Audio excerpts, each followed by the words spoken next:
Death Grips is back online, teasing some new material that sounds pretty insane.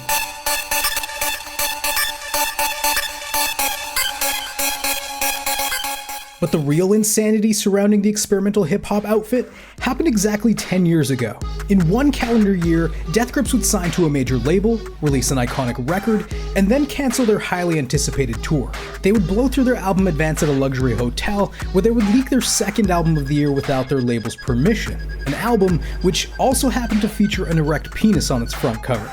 And that's just the short version. This is the insane story behind No Love Deep Web. The trio, consisting of MC Ride, Zach Hill, and Andy Morin, first took the internet by storm with the accelerated raw aggression of their free mixtape. It goes. Can't stop the groove, looks jaws, clear off them locks, relentless raw movement for the knock. Ex-military caught the attention of Epic Records VP of Marketing, Angelica Cobb-Baylor, who helped get them signed to Epic in early 2012. Death Grips then promised fans 2 albums before the end of the year, something their label appeared to be on board with as well. We would first get the now iconic The Money Store in April. Got blood rushed in my head, they hot lock popping off the fucking block, now clocking wristlet, watch been top off. An international tour in support of the record had previously been announced. Although soon after The Money Store's release, Death Grips had an announcement of their own. They would be dropping out of the entire tour to focus on finishing their second album planned for the year. But they had told the world this news before they'd even brought up the idea to anyone from their label or booking agency. The group was quickly flooded with emails from some threatening to cut off business relationships. Fans and critics took to the internet expressing their disappointment and frustrations, and even those close to them began questioning their state of mind. It seemed like they were throwing away a lot of opportunities here. Death Grips just wanted to put their art first, not realizing the extent of the chaos they were creating. But they got their wish, and would spend the next 4 months in solitude recording over 20 tracks for what would become No Love Deep Web. Fear over pride, blood you can't hide, face of a woman, tears of a child. By August, they had completed the record, narrowing down its tracklist to 13 songs. With the finished record in hand, the duo would head to LA to try and get a meeting with their label to discuss a potential release date. But in the time it took the pair to finish the record, that VP of marketing and the group's biggest advocate, Cobb-Baylor, had been let go by the label. Not to mention, their project manager had also been fired, leaving Death Grips with no one to meet with on arrival, and forcing them back home to Sacramento. Frustrated, the pair would put all of their studio equipment into storage, ditch their old apartment, and head back to Epic's LA offices. Fuck it now, I can't quit, we'll never be the same. I got that attitude, you got no thing. Once they finally did get a meeting, however, something strange was going on.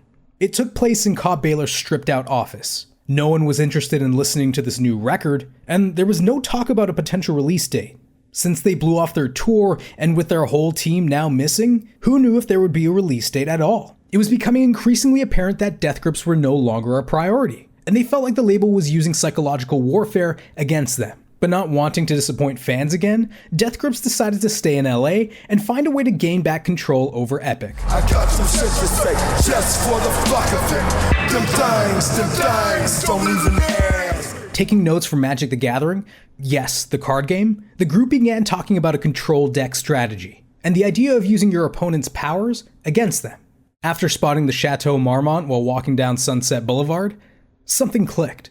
The Celebrity Playpen is the $1,300 a night luxury hotel where Led Zeppelin rode motorcycles through the lobby, where James Dean jumped through a window, and where Lindsay Lohan got kicked out for not paying her nearly $50,000 bill. To Death Grips, it was a symbol of elitism, and where they would move into for 2 months, burning through their entire album advance in an attempt to mirror the people they were working with. I'm not pathetic amnesia. I've been Jimmy Page's castle. I'm off the planet. Echo.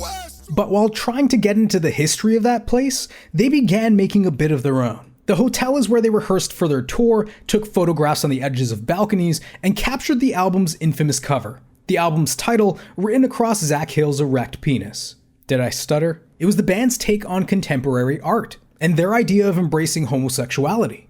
Not that any of them were homosexuals. For Death Grips, it represented the idea of fearlessness. On September 30th, the group would announce that Epic was refusing to release the album until next year sometime, instead of their intended date of October 23rd. Death Grips would go ahead and leak No Love Deep Web from their hotel room on October 1st, essentially committing copyright infringement against their label. By the end of the day, they had topped BitTorrent's list of most legally downloaded music, with over 34 million downloads. Their website crashed momentarily, and they even deleted their Twitter account due to all of the attention.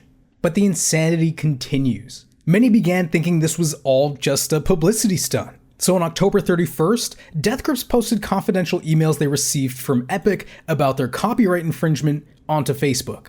And that would be the final straw for Epic. The label would make their own announcement stating that they were dissolving their relationship with the band.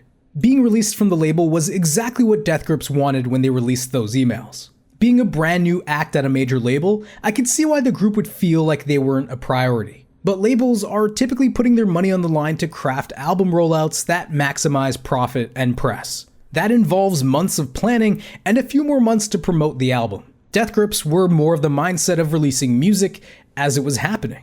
There were just two ideologies at play here, and Epic didn't sound like the right fit for Death Grips to begin with.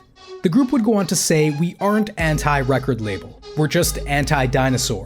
We need futurists on our team. We would sign to a major label again. It just depends on the individuals. We've learned a lot through the mistakes we've made. We aren't naive. We wouldn't sign up for the same thing again, but we aren't anti-anything. We have completely open minds." Death Grips would end up launching their own label, Third Worlds, an imprint created via a very unique relationship with Harvest and Capitol Records. The band were attempting to embrace the chaotic speed of the internet while trying to stick it to a label that simply wasn't ready to operate at their level of creative insanity. And there would be no shortage of bizarre mishaps in Death Grips' career going forward, but none quite like the insane story behind No Love Deep Web. Thanks for watching, ladies and gents. Like the video if you liked it, subscribe if you loved it, and hit that bell so you're notified of when the next episode goes live. Follow us at MoreMiddle8 and support us on Patreon to get your name in the credits. If you want to hear me chat with some amazing artists, check out the Playmate podcast. It's all in the box below. My creative friends and I have teamed up to build our own streaming platform where we don't have to worry about copyright claims or how much music we use in our videos. It's called Nebula, and it features a ton of exclusive content and originals from some of your favorite creators, like Adam Neely, Lessons from the Screenplay, Tom Scott, and a bunch of others. Nebula allows me and other creators to continue doing what we love to do: create without limitations. There, our content is ad-free and pushes some boundaries since we don't have to worry about YouTube's restrictions or the algorithm. And we've partnered with CuriosityStream to keep making it happen. If you're looking for some of the best documentaries on the internet, you'll find them on CuriosityStream. You've got Shut Up and Play the Hits that documents LCD Sound System's Madison Square Garden performance. Nick Offerman from Parks and Rec even has a series about the history of our homes. And of course, there's stuff like David Attenborough's Light on Earth that's just fascinating eye candy. So here's the deal. When you sign up for CuriosityStream with the link below, you'll also get Nebula for free. You get CuriosityStream, you also get Nebula. So head over to curiositystream.com/middle8 and treat yourself to a pair of new streaming platforms for less than $15 a year. It really helps support this channel and educational content in general. But that's it from me. Again, thanks for watching and keep listening.